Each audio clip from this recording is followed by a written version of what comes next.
Hello and welcome to GC360, your source for the latest news and stories from the heart of our community and beyond. I'm Jackson Schwartz and we have a packed show for you today.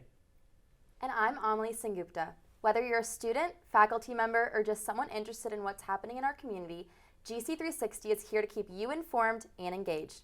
Coming up, we'll look into a new rule that could affect the upcoming presidential elections in Georgia. And the Georgia Court of Appeals sat in a new room to hear arguments on civil cases. And we'll get to meet a student who is shaking up the status quo in honor of Hispanic Heritage Month. This is GC360, where news comes full circle.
Welcome to GC360. Georgia's State Election Board has passed a new rule requiring a hand count of all ballots on election night, a move that could delay the results of the presidential race. The decision, supported by 3 Republican board members, is intended to ensure accuracy in the counting process, but it has raised concerns among county election officials who argue the rule could slow down result reporting and create logistical challenges. The board's Republican chairman, John Fervier, and Democratic member Sarah Tyndall-Gazel opposed the measure, citing potential confusion so close to the election. The rule, which goes into effect on October 14th, will only involve counting the number of ballots cast, not the votes for each candidate. GC360 will keep you updated as this story develops. For the first time, the Georgia Court of Appeals sat down in GC's very own Magnolia Ballroom to discuss various cases in front of students to enforce civic engagement with the community. Reporter Drew Hill was there to capture it. Today I'm here at Magnolia Ballroom, where GCSU proudly hosted the Georgia State of Appeals last week, marking a significant intersection between education and the judicial system.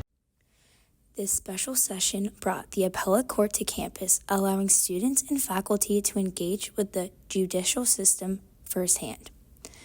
Just in time for Constitution Week, students that have never been in a courtroom got the opportunity to see real legal proceedings. I talked to senior Lauren Saws and asked her thoughts on the event and why it's important for students to attend events like this one. Students who have never had the opportunity to attend anything like this can learn about the courts and the court system and how everything works. The Georgia Court of Appeals can hear civil or criminal cases from trial courts all over the state. I asked junior Megan Benson some of her thoughts on the cases that were presented.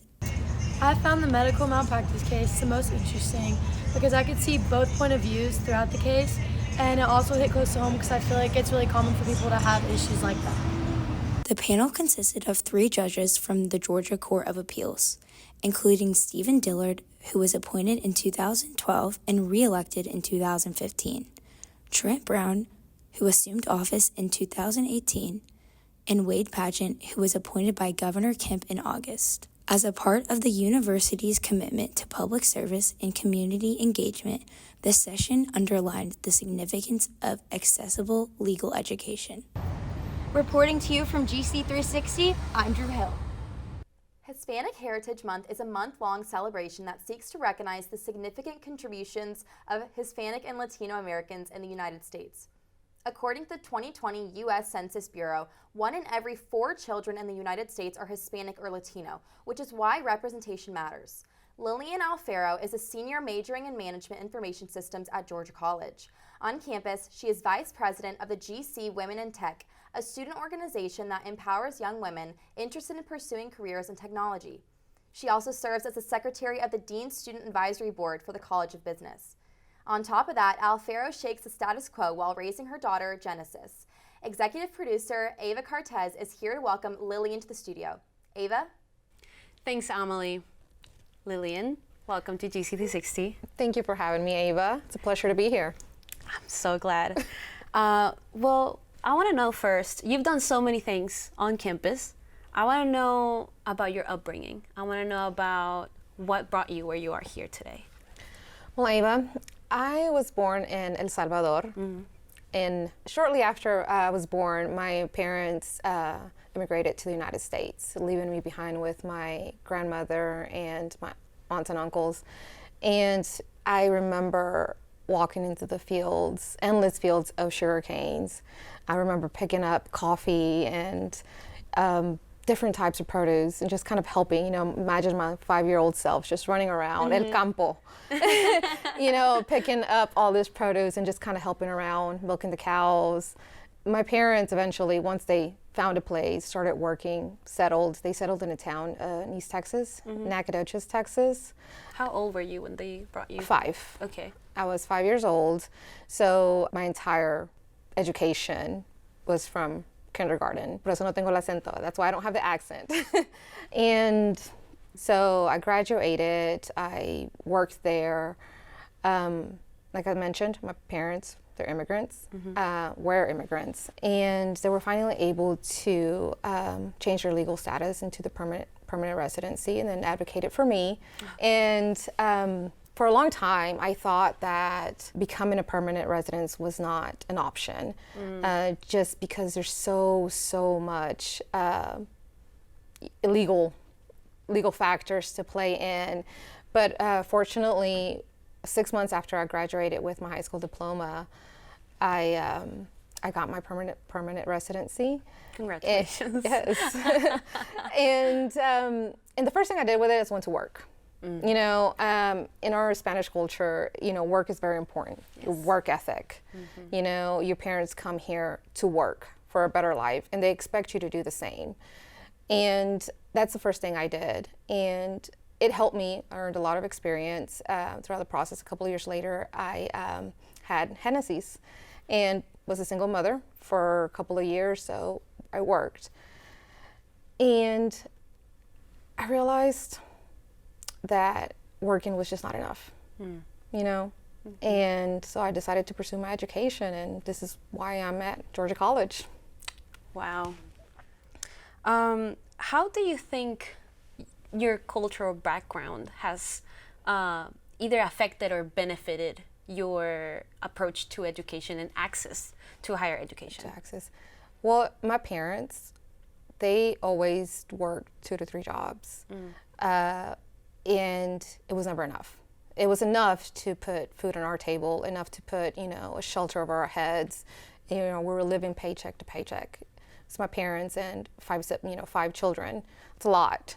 And even with 2 or 3 jobs at a time, it wasn't enough. And seeing that, and then having my daughter, it kind of gave me a drive to want to do better for her. Not only just for myself, but for her, to give her a life where, yes, you have food on the table, yes, you have shelter over your head, but you have more.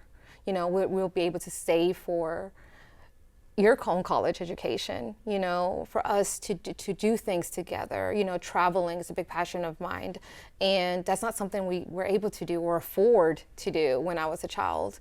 And now I'm glad that I'm able to do that a little bit now, and I look forward to being able to do that with my daughter and showing her that there's so much more than a small town in Deep East Texas, or Milledgeville, that there's so much a world has to offer. So you also work with GC Women in Tech. Yes. Tell me about that. I want to know all about it. It has been a great experience. I love it because it gives us the opportunity to help younger girls that want to pursue a career in technology or have some sort of interest in it. And if you think about it, who doesn't? We do things like every year, like GC Wit Day, where we bring in junior and senior girls on campus and we dedicate a day to them, or we do different technology-based activities. And it's probably one of my favorite events that we do with them. You can just see their smiles on their face, and then, you know, their growth and being involved with girls a little older than them. And it's very fulfilling.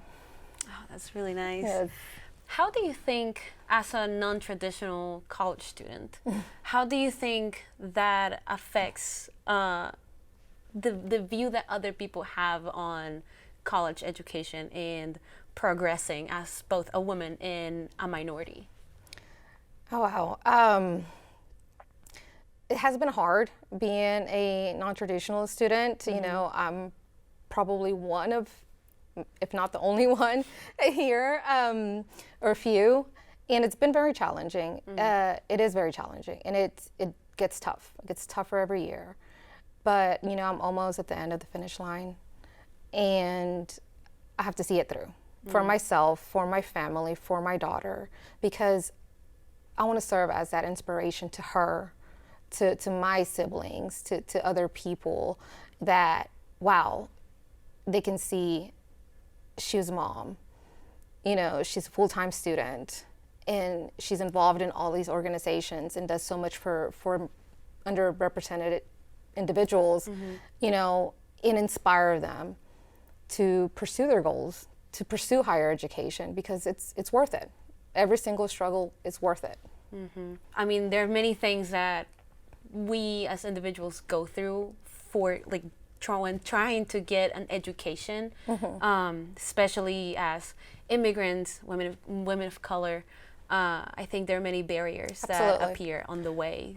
Do you mind sharing about that? Absolutely, and I think a lot of it starts at home at a younger age, you know, high school, middle school. I think in Hispanic culture, it goes one or the other way. One, you have your parents that will push you to get an education, will help you get an education, or the other way, and it's you have to work, and work is the only goal, and education is not a priority. You know, I think that's one of the challenges, and unfortunately, that a lot of Hispanics or individuals that want to pursue an education kind of get stuck in that work and don't pursue that education. That's one challenge. You know, another challenge is not having a mentor, not having a friend, someone that you can go to that can guide you to pursue higher education, or even steer you in the right direction, to at least get your foot into a college, you know. And being here at Georgia College has been a little bit of a challenge. You know, when I first got here, I was like, what am I doing here? You know, there's so many things. One, I'm a Latina, you know, which 6% of the student population. It's hard to find community. It's hard to find. I get so excited when I see another Latino. I really do, and I feel so proud. Yes. It's like, yes, you know. But I overcome those challenges. I try to just keep my goal in my mind. And my goal is get this degree, get the job, and help others do the same, because my success only comes at success of others. You know, I'm only successful when the people that I've helped are successful. I really, really, really like that. Yeah. And I feel so identified with what you just said. Yeah. Yes, I think it's a very general experience for many Hispanic students that are the first one to go to college and get a bachelor's degree. Yes. Especially someone like you that, you know, you've been through so much to get to college and raising a daughter. Like, I can't even imagine how that has to be. I mean, I have 2 cats, and that's hard for me sometimes. I have 2 dogs too, so it's like having 3. It's like having 3 children. But you know, I am married now, so it's been helpful. But at the beginning, it was very, very tough. You know, I'm here for the long run. I'm not gonna give up. That's honestly really inspiring. So really thank you for sharing all of that with me, with us here at GC360. I forget that we're here, honestly. Yes. But yeah, thank you so much for being here with us. Well, thank you for having me. Yeah. Bobcats, this is Lillian Alfaro. Happy Hispanic Heritage Month. Back to you. Thanks, Ava. Coming up after the break, we'll take a look at a place on campus that's helping students with their math assignments. And stay with us to visit Beeson Hall because International Coffee Hour is back. And it's looking windy outside. We'll take a look at this upcoming week's weather forecast with anchor Hannah Deal. All of this and more when GC360 returns. See you after the break.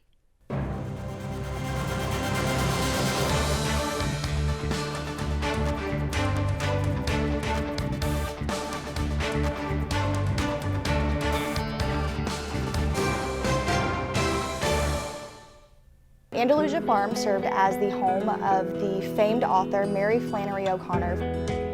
There's a ton of stuff that college students can come and enjoy. On top of that, this is a wonderful and beautiful place for Georgia College seniors to come and have some of their portraits done. But even more so than that, we have a nature trail down by the pond, which is about 2 miles long. It is very, very beautiful.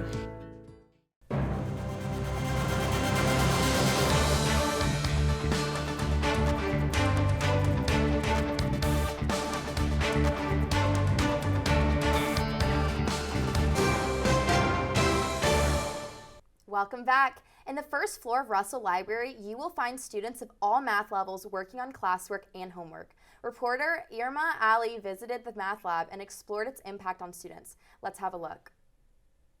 The GC Math Lab is a place for student help that is easily overlooked. If you've gone to the Learning Center, you know that it is upstairs in the library. However, the Math Lab is located in the basement of the library and is not within immediate view. For some students, coming to the Math Lab is a requirement and a lot of time may be spent here. So we offer help with college algebra and math modeling. This is because a lot of the professors coming into college, they want you to do more of a self-taught thing, but a lot of kids need help being self-taught. So when they come in the math lab, they go ahead and do their assignments, they do their worksheets, and then if they need extra help, we're always here to lend a helping hand. Even though the main learning center is there for any learning need, the Math Lab won't turn away anything math related. So if someone needs help, essentially they just come here, they sign in with their Bobcat card, and then we're always sitting at the front, so they just pick a chair and then sit down and tell us the problem that they're having, and then we'll navigate it together. We try to let the student take charge of how they're going to go about doing the problem, but we're just really there for guidance and to clean up any messes.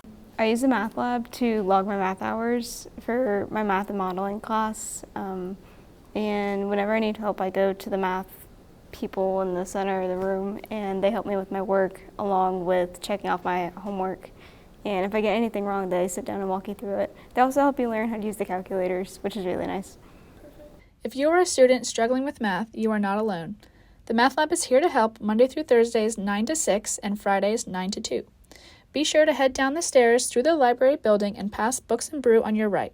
Go down the hall and you'll see the windows for the Math Lab on your right. Reporting for GC360, I'm Irma Ali.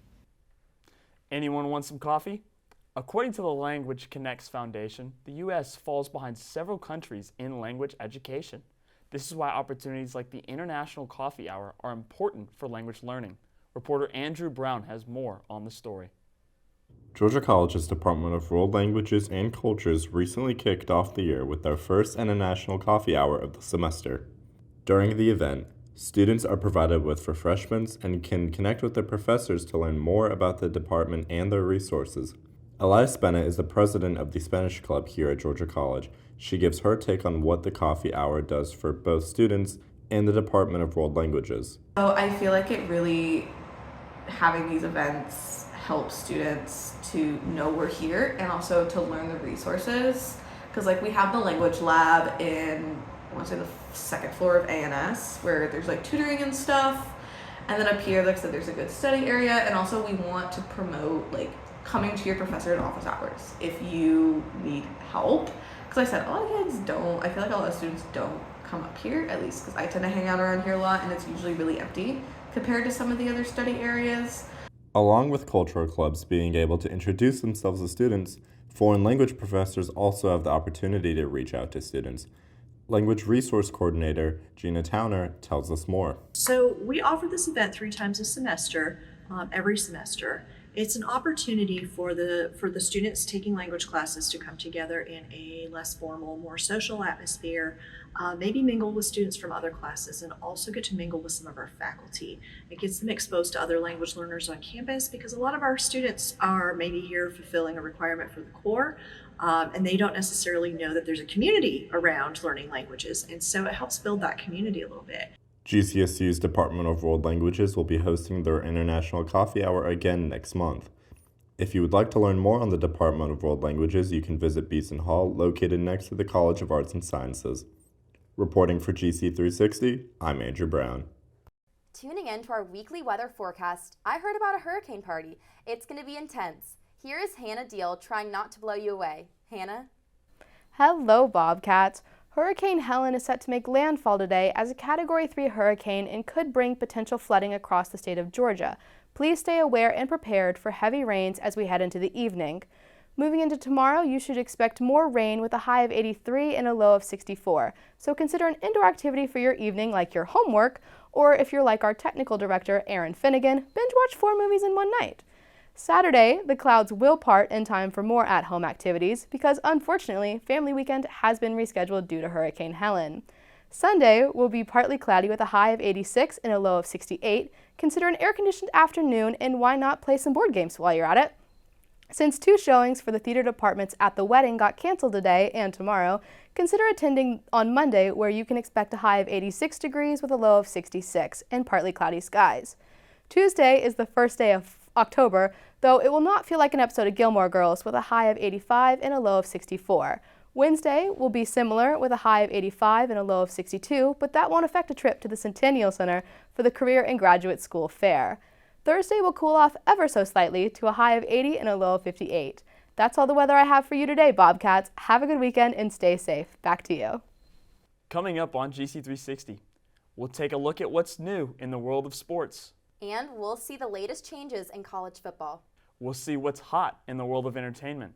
I heard there's a lot of singing talent being released. And Milledgeville farmers are helping the local market thrive with music, booths, and community. All of this and more when GC360 returns. See you after the break.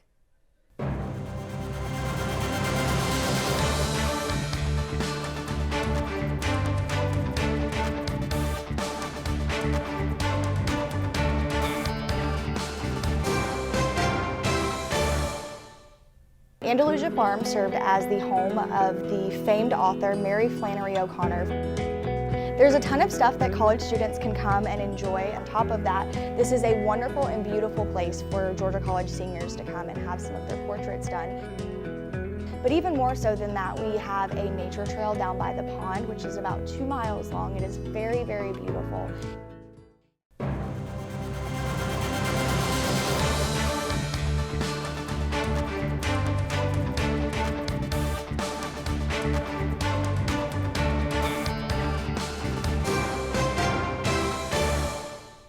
And we are back. Let's head over and see what's splashing in sports this week with AJ Coney. AJ? Thanks, Jackson. Now to reel you in with what happened last weekend with Georgia College's bass fishing team. They competed at the Collegiate Bass Championships, Big Bass Bash, at Kentucky Lake. Dylan Thayer caught 3 award-winning fish, one in 2nd, 6th, and 7th place. And Brett Boswell also had a great catch, having it come in 4th place. We're staying with Bobcat sports with volleyball season kicking into gear. The team is ready to finish out a 3-game home stretch.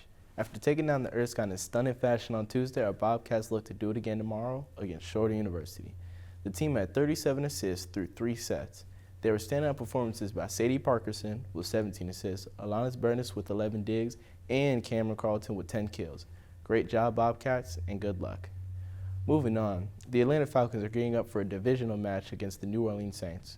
Following a close loss to the Philadelphia Eagles, the offensive onslaught of the Saints will be put up to the test against the Dirty Birds. The pass defense of this team has just been getting better than ever. After getting All-Pro safety Justin Simmons at free agency and pairing him with 2-time All-Pro safety Jesse Bates, the Falcons have created a top 10 passing defense in the league. That's all I have for sports today, Bobcats. Back to you. College football is back, Bobcats. Despite what team you cheer for, the football scene looks different this year. Reporter Ryan Collins looked at these changes and asked fans their thoughts. The wait is over. College football fans, get ready for a new era introducing the 12-team college football playoff. More teams, more action, more opportunities to claim glory. The road to the national championship just got tougher, with 12 teams battling for the ultimate prize. Will your team have what it takes to make history?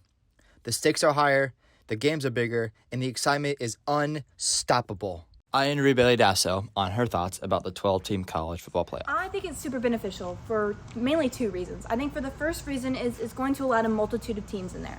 I think it's going to allow some of the bigger teams we see every year, some of the smaller teams, just kind of a wider variety, and really, in the end, who deserves to be in it.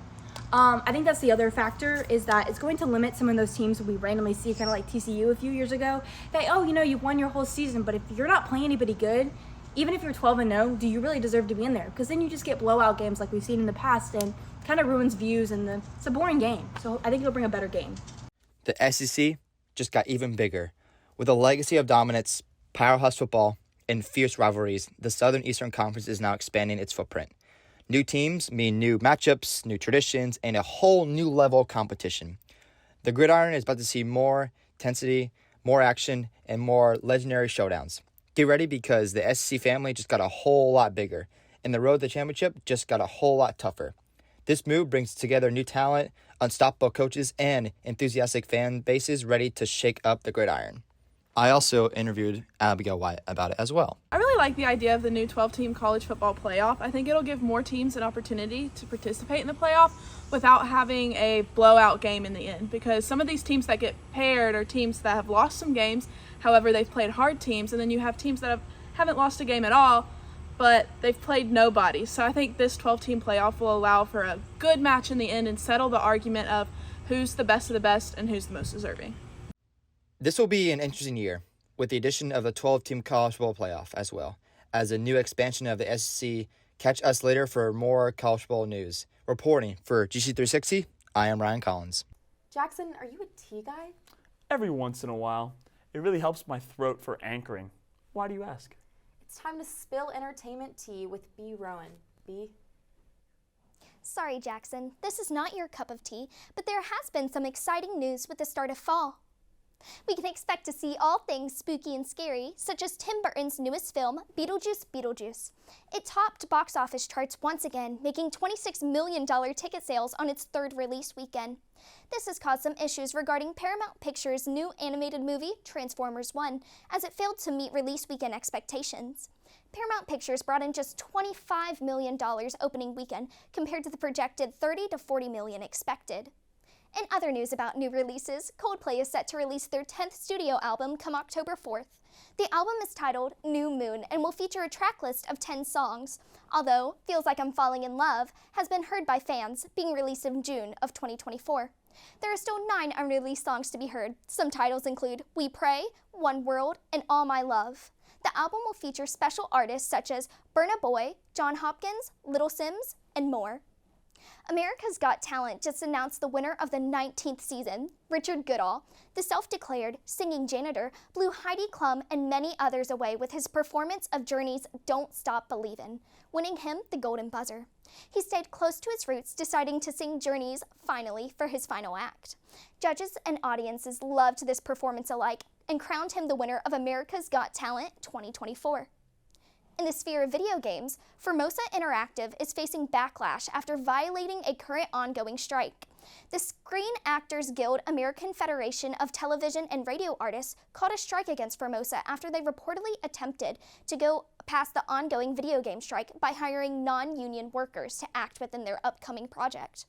Although Formosa reported that they had canceled their unnamed project, it was revealed that the game was actually transferred to a different company and sent out a call asking for non-union actors. League of Legends, being Formosa's best known and well-performing project, caused it to be the target for this announced strike. That's all the buzz in entertainment this week. Back to you. Milledgeville is full of talented people. The Millie Farmers Market is a way for people to showcase their small businesses. Reporter Abby Helgeson takes us on a trip around the market. This past Friday was the bi-monthly Millie Farmers Market. The market is held every first and third Friday of the month. Vendors set up their booths selling everything from fresh produce to handmade woodwork as a way to contribute to the community of Milledgeville. One of the vendors, Jonathan Caruso, owner of Caruso Candle Company, commented on the importance of markets like this one for small businesses. I think it's important that we support the small businesses and local farmers instead of just relying on the big franchise businesses. So as long as we can, support each other, I think these really turbulent times that we're going through, it's more important that we lean on each other. And so this is one way that the community can come together and do that. Many community members, as well as college students, came to the market to browse the booths and support their town. Odea Attar, a GCSU student, was new to the market and spoke on her experience. I like just the sense of community it has here. We have local farmers and just local vendors in total. And I'm not originally from Milledgeville, but I go here for college, of course. But it's just really cool to kind of be a part of the community and not just in the little college aspect of it, but as in Milledgeville. The market is not only a great way to support your local vendors, but to also support the economy. Vendors Nicole Isaac and Stephen Holsenbeck commented on how local markets can grow the economy for the area. So when you buy from your local farmer, you're exchanging in your local economy and the wealth is circulating in the local economy, and it's something we can do for each other. America's manufacturing is gone. There's not a lot of things that Americans can just do for each other. We buy most of our stuff from large corporations that get it from overseas. And so if we really buy things that our neighbors and our friends can make for us, then we keep a lot more economy in the local community. And that's really how we can grow. The tide rises together, right? So, yeah. Overall, the market was successful for many local vendors and continues to support the local community and economy of Milledgeville. The market is twice a month on Fridays from 4 p.m. to 7 p.m. at 222 East Hancock Street. Come on down and support your local businesses. Reporting for GC360, I'm Abby Helgeson. That's all of our GC360 this week, Bobcats. Thank you for joining us today, and make sure you tune in next Thursday at 4 p.m. on NBC TV4 through the CableCast app. I'm Amelie Sengupta. And I'm Jackson Schwartz. When we are not on the air, you can keep up to date with our social media. That's at GC360 News on Instagram and YouTube, and at bobcatmultimedia.com/GC360. Always available to you, where news comes full circle. See you next week.